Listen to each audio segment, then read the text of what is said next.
قرآن مجید میں ہے ان اللہ لا یستحی من الحق، کہ اللہ تعالیٰ حق بات بیان کرنے سے حیا نہیں کرتے۔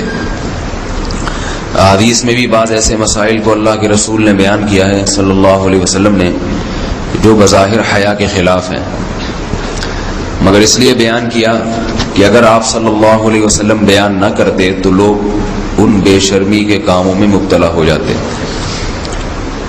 اسی وجہ سے میں بھی یہ ہمت کر رہا ہوں کہ ایک اور ایسا گناہ جس میں لوگ مبتلا ہیں، اور وہ ہے حیا کے خلاف، مگر ہے بہرحال شریعت کا مسئلہ اور لوگ اس میں گناہ میں مبتلا بھی ہیں، اس لیے بتانا ضروری ہے۔ وہ یہ ہے کہ لوگ شادی کے بعد بھی، آج کی نوجوان نسل زوجہ سے، بیوی سے غیر فطری طریقے سے ہم بستری کرتے ہیں۔ انٹرنیٹ پہ بیہودہ فلمیں دیکھتے ہیں تو جو چیز انگریزوں کی دیکھ رہے ہیں کہ ان کے کلچر آہستہ آہستہ میڈیا کے ذریعے ہمارے معاشرے میں بھی آ رہا ہے۔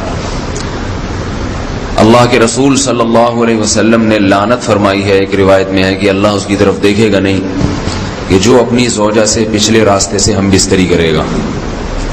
یہ بیماری بھی، یہ گندگی بھی لوگوں میں پھیلتی جا رہی ہے، خاص طور پہ جن کو لڑکوں سے بدفعلی کی عادت پڑ جائے تو وہ زوجہ سے فطری راستے سے ہم بستری نہیں کرتے۔ اللہ نے فرمایا کہ نساؤکم حرث لکم، یہ تمہاری زوجات ہیں، بیویاں ہیں، یہ نسل بڑھانے کے لیے ہیں۔ تو اسی راستے میں انسان اپنی خواہش کو پوری کر سکتا ہے جس راستے سے نسل بڑھتی ہے، اس کے علاوہ کسی اور راستے سے اپنی خواہش کو پورا کرنا یہ حرام ہے، گناہ کبیرہ ہے، گندگی ہے۔ ہمارے پاس کیسز آتے ہیں، ایک پاک دامن لڑکی کی شادی ہوتی ہے، لڑکا بھی بظاہر بڑا نیک، لیکن کیا ہے، لڑکا چونکہ ٹھرکی ہوتا ہے، شہوت کا درندہ ہوتا ہے، تو وہ یہ نہیں دیکھتا کہ میں اپنی بری خواہش مٹانے کے لیے میں اپنی زوجہ کو غیر فطری طریقے پر مجبور کیسے کر سکتا ہوں، تو مجبور کرتا ہے پھر اپنی بیوی کو۔ اس میں جو عورتیں زیادہ پاک دامن نہیں ہو، نیک نہ ہو، یا ان کو یہ ڈر ہو کہ طلاق ہو گئی تو ہم کہاں جائیں گے، وہ پھر اپنے شوہر کے ساتھ اسی غیر فطری طریقے پر آمادہ ہو جاتی ہیں، اور اس کا عذاب اور اس کا وبال یہ ہوتا ہے کہ کچھ دنوں میں ان کو بھی اسی کی لت پڑ جاتی ہے۔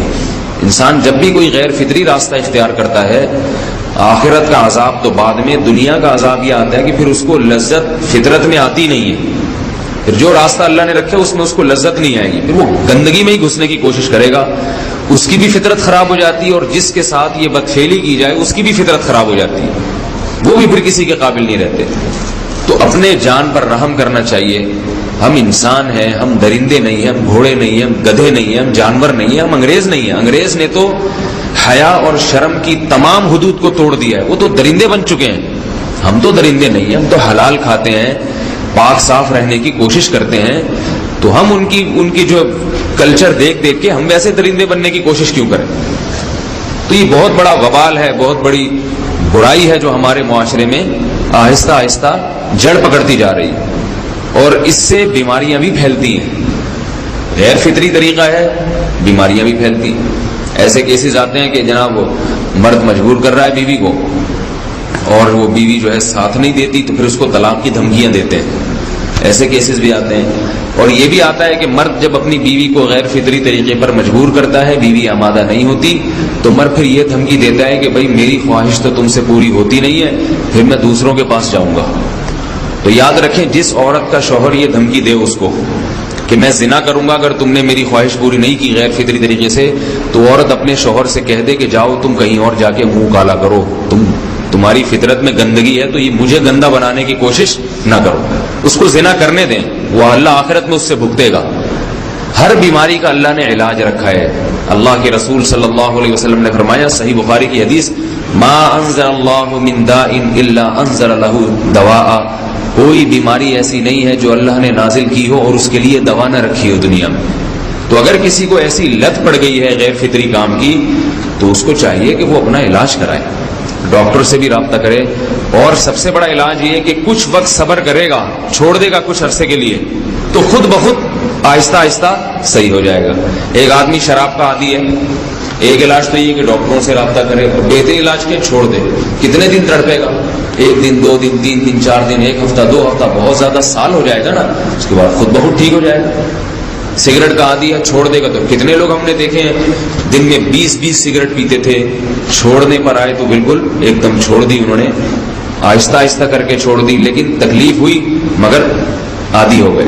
تو اب کسی کو یہ لت پڑ گئی ہے غلط کام کی، برائی کی، تو اس کا بہترین علاج یہ ہے کہ وہ اپنے آپ کو بدلنے کی کوشش کرے، ماحول بدلے، اور کچھ وقت صبر کرے گا تو اللہ اس سے یہ عادت چھڑا دے۔